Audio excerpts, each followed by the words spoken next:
Yeah, I'm happy to be back. I really like to play here at the US Open, and just can't wait to start playing here.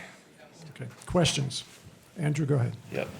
Andrew Jones, ESPN and Skate. Aryna, welcome back to New York. In that way, I just asked Seller just now about the bartending last week in Cincinnati. How did you feel that went? And then you practiced with Coco Gauff yesterday. Have you seen like the growth from her over the past 3 weeks that she's shown by playing so well?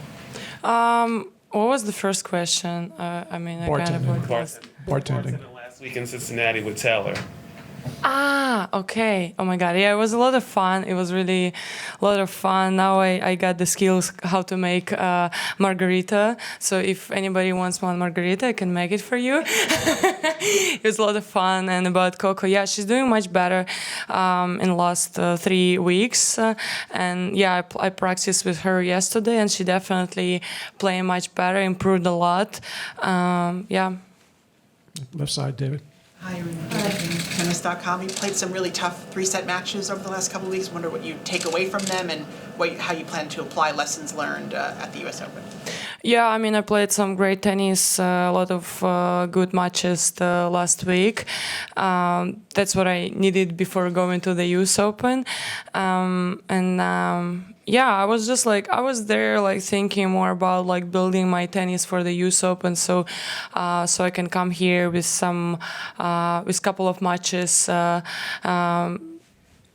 How to say, go into the US Open. So I feel great, and yeah, the lessons is just to keep fighting no matter what, and just keep working.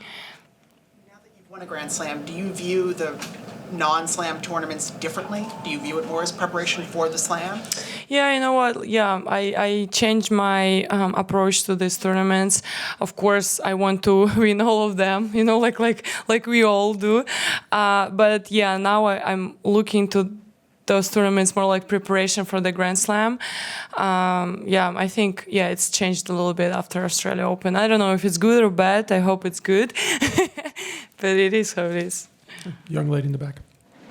Hi, Aryna. Victoria Chiesa, usopen.org. I'm curious, over the last couple of months, you and Iga have been sort of battling for the #1 ranking. I know you haven't had a chance to take it yet. You've been very close. Is that something you think about coming into a tournament, coming into the match? Are you aware of that? And how do you sort of push that to the side when you step on the court? Well, I don't need to push it on the side, because this is not something I'm really thinking during the tournament, during the matches. I know that I had and probably I have opportunity to become world #1, but there is still a lot of job to be done. So I'm focusing on myself more than on the ranking. And I know that if I'll bring my best tennis, if I'll do my best, I know that I'm able to do that. So I'm trying to shift my focus more on myself, on my game, on improving myself more. Okay. Russell, do you have a question? Aryna, Russell Fuller from the BBC. You've played an enormous number of matches this year as a result of the success you've had. How are you able to balance the needs to have a rest? Do you still feel mentally and physically as strong and as sharp as you need to be? Yeah, I feel really strong physically and mentally, probably because of amount of matches I played this year, even stronger than before.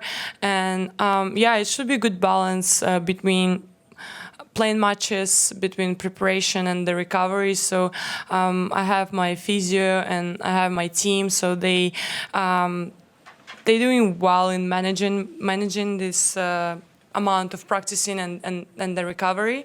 So physically, mentally, I feel ready, I feel motivated, and I feel strong. Court. Courtney Nguyen, WTA. Hello, Aryna. Just in terms of recovering from sometimes tough losses, Ons was saying she was not ready to play for a few weeks after Wimbledon. You've had some tough losses in the semis, the last 2 majors. Did you have to take time off? Did it help you to get back on court? How did you handle that and make sure that you don't have a hangover from those losses? Well, definitely I needed some time off, kind of forget about tennis for a while, few days at least, and then just to don't get super depressed. But I mean, I've got a lot of experience on winning tough matches, losing tough matches, and what I learned in the past that all these matches is just you're not losing them. You're like learning to become stronger, and I know that in the future, these tough losses will help me to win some great matches. So that's why I'm kind of like have this short memory, you know. I'm like, okay, I lost. The lesson is learned. It's time to move on, and I know that this match will help me in the future. Last question, Cindy. Hi, Aryna. Cindy Schmerler from the New York Times. There's a chance that the WTA finals will go to Saudi Arabia this fall. I'm wondering what your thoughts on that are, and will you go, assuming you're qualified? Well, first of all, from what I know, nothing have been confirmed. So I always love playing at the WTA finals. This year, I want to do a little bit better than the last year. But right now, my focus is here at the US Open. So I'm trying to stay focused at the US Open, and whatever decision they're gonna make, I'm happy to go.